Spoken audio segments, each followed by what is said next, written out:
In 1880, the United States government did something it had never done before. It sent workers to every single door in the country, every county, every state, every farm, every tenement, every back road in America. Their job was simple: count everyone, write down every name, leave no one out. They carried standard forms: name, age, occupation, birthplace, marital status, the familiar questions, the ones history remembers.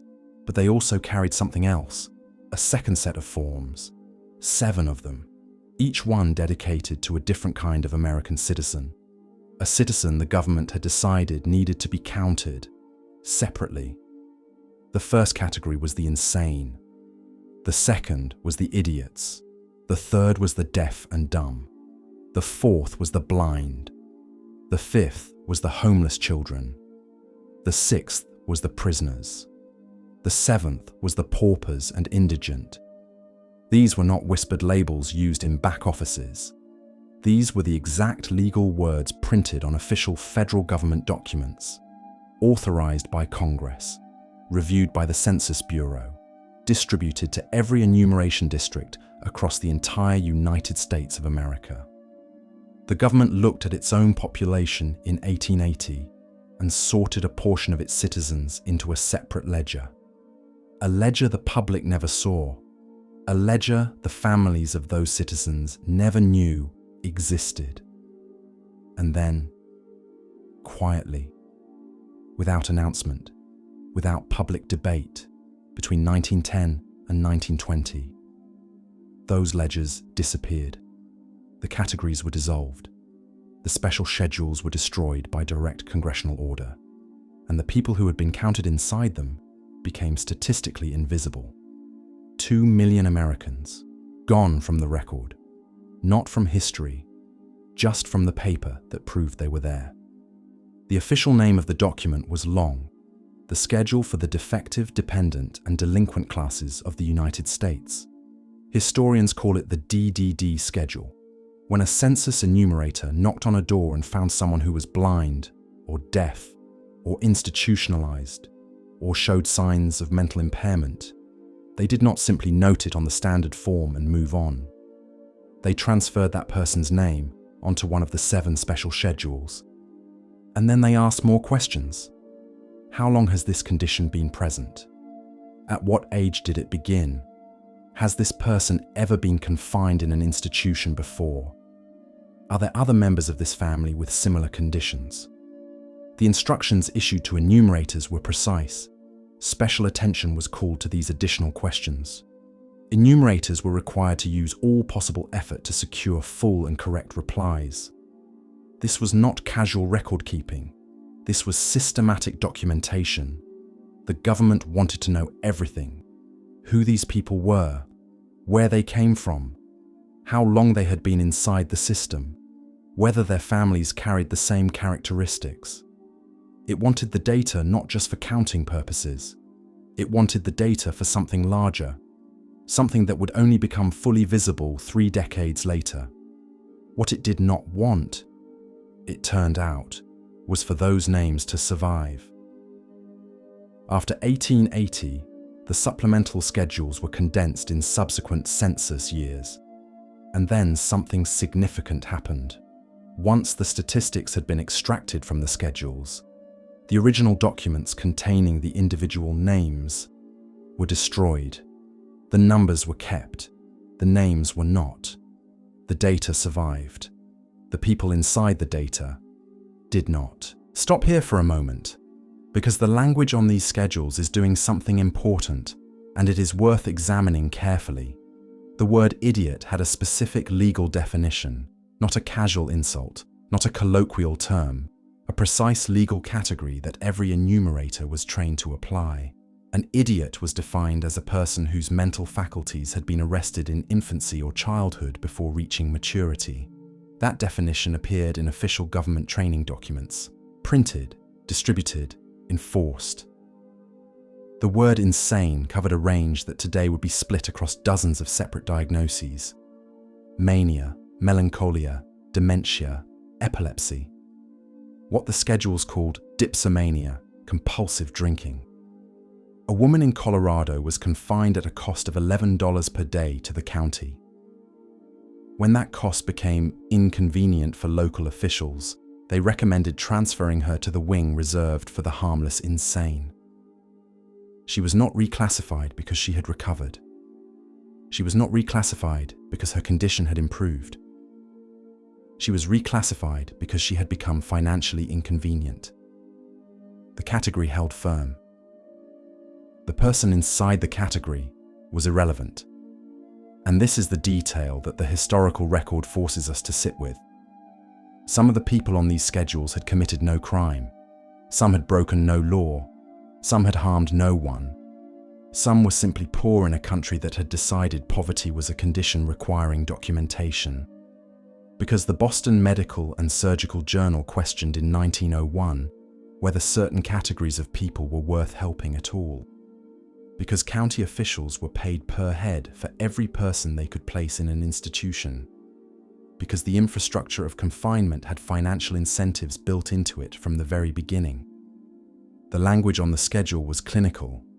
The reality behind the language was something else entirely.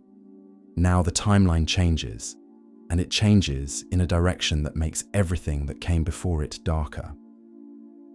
By 1910, a powerful and well-funded national movement had taken hold across America. It was not a fringe movement. It was not operating in shadows. It had scientists. It had university professors. It had politicians. It had the financial backing of some of the most powerful families in the country. The Eugenics Record Office opened at Cold Spring Harbor on Long Island, New York. The year was 1911. It was funded by the Carnegie Institution of Washington. It was funded by the Harriman Railroad fortune. Its mission was simple and openly stated. Study the hereditary characteristics of the American population. Identify which families carried traits considered undesirable, and find a way to stop those traits from being passed to the next generation. Their field workers fanned out across the country. They visited institutions. They interviewed inmates. They built detailed family pedigree charts tracing mental illness, poverty, criminality, and disability across multiple generations. They called the people they studied the unfit. They called their methodology science.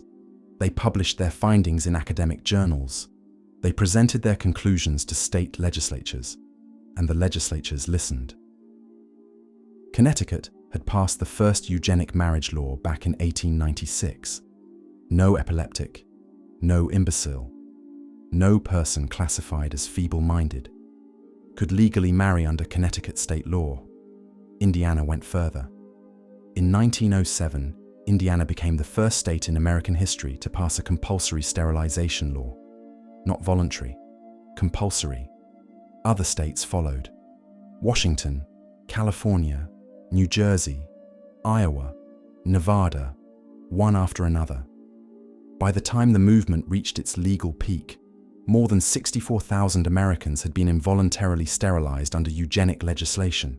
64,000 people, sterilized without meaningful consent, sterilized under the authority of state law. And in 1927, the Supreme Court of the United States made it permanent. The vote was 8-1. Justice Oliver Wendell Holmes wrote the majority opinion himself. He had considered the matter carefully. His conclusion was brief. 3 generations of imbeciles are enough. That ruling was never expressly overturned. It remains on the books to this day. Now hold both timelines side by side. On one side, since 1880, the United States government has been carefully and systematically naming, documenting, and building detailed records of every American citizen it has classified as defective, dependent, or delinquent. On the other side, by 1910, a powerful, funded, politically connected national movement is actively arguing that these same people should be prevented from reproducing, institutionalized indefinitely, and in the most extreme proposals being circulated at the time, removed from the population entirely.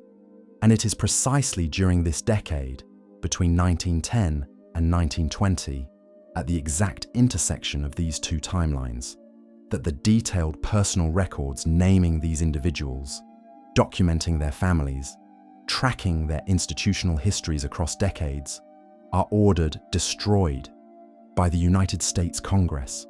The special supplemental schedules from multiple census cycles, gone. The names extracted for statistical purposes, the statistics preserved, the names burned. What had been a document containing real people with real names and real family histories became a number in an aggregate table. What had been a person became data, and the data, unlike the name, could not be traced back to a mother, could not be traced back to a hometown, could not be traced back to a family that might still be looking. There is a post in a genealogy research forum, a woman in Pennsylvania. She has been searching for her great-uncle for 3 years. He appears in a record associated with a Philadelphia state institution in 1930. The age listed is wrong by 4 years. After that entry, nothing. No discharge papers, no death certificate filed with the county, no transfer record to another facility, no mention of his name in any subsequent document. The institution's internal files are sealed under a privacy statute that was never repealed. The special supplemental schedules that might have named him in earlier census years were destroyed by congressional order decades before she began searching. He existed. The surviving records confirm it. And then the records stop. And he does not stop existing simply because the records do. He is one of an estimated 2 million Americans whose institutional histories became permanently untraceable during this period, not because they did not exist, not because no one tried to find them, but because the system that counted them decided at a specific and identifiable moment in history that their names were less important than their category, and then decided the category itself was no longer worth recording in a form that could ever be reversed. Let me say something directly. None of this was conducted in secret. The supplemental schedules were official published government documents. The eugenics movement held public conferences in major American cities. The sterilization laws were debated openly in state legislatures and printed in newspapers. The institutions that held these people charged counties per head for every admission. The financial incentive to confine people was written into the operating model. None of it was hidden. It was normalized, institutionalized, dressed in the language of science and public health and social progress. And then, when Nazi administrators stood trial at Nuremberg after the Second World War and attempted to justify their own mass sterilization programs before an international tribunal, they cited the United States of America as their legal and scientific precedent. That citation is in the Nuremberg trial record. America did not conceal what it had built. It exported it. What it failed to preserve was the human evidence of what that framework cost the people it was built upon. The destruction of the records was not a bureaucratic accident. Bureaucracies do not accidentally destroy 7 categories of personal records across multiple census cycles at the precise moment when retaining those records becomes politically dangerous. Accidents do not require congressional authorization. What happened between 1910 and 1920 was a choice, a deliberate and authorized choice, about which Americans deserved to be remembered by name, and which Americans only needed to be counted until the counting itself became inconvenient. The schedules that survived, the ones held locally by counties and states rather than returned to the federal government, are sitting in genealogical archives right now. Researchers find their ancestors on them regularly. A woman listed twice in the same county record, once in the household schedule under her husband's name, once in the supplemental schedule under the name of the asylum that received her 6 months later. A 14-year-old boy documented in 1880 under his family's name and address, who then vanishes from every subsequent federal record without explanation. A man whose listed occupation in a county poor farm record reads simply, anything for rum. These people were counted. Their names were written down by government workers who knocked on doors and asked questions and filled out forms. The government knew they existed because the government created and funded and operated the system that held them. And then the government unmade the record, not the person, just the paper, which is, when you sit with it long enough, the more complete form of erasure. You do not need to erase a person from history if you can erase the document that proves they were part of it. The schedules are gone. The institutions that held these people are mostly closed now. The people who passed through those institutions, the ones counted in the ledgers that no longer exist, are in most cases permanently unrecoverable. And the question that lives at the bottom of every destroyed archive is the same question it has always been. Who decided these names did not need to be kept? And what exactly? Were they afraid those names would tell us if we ever found them? The silence was always deliberate. We just choose to break it.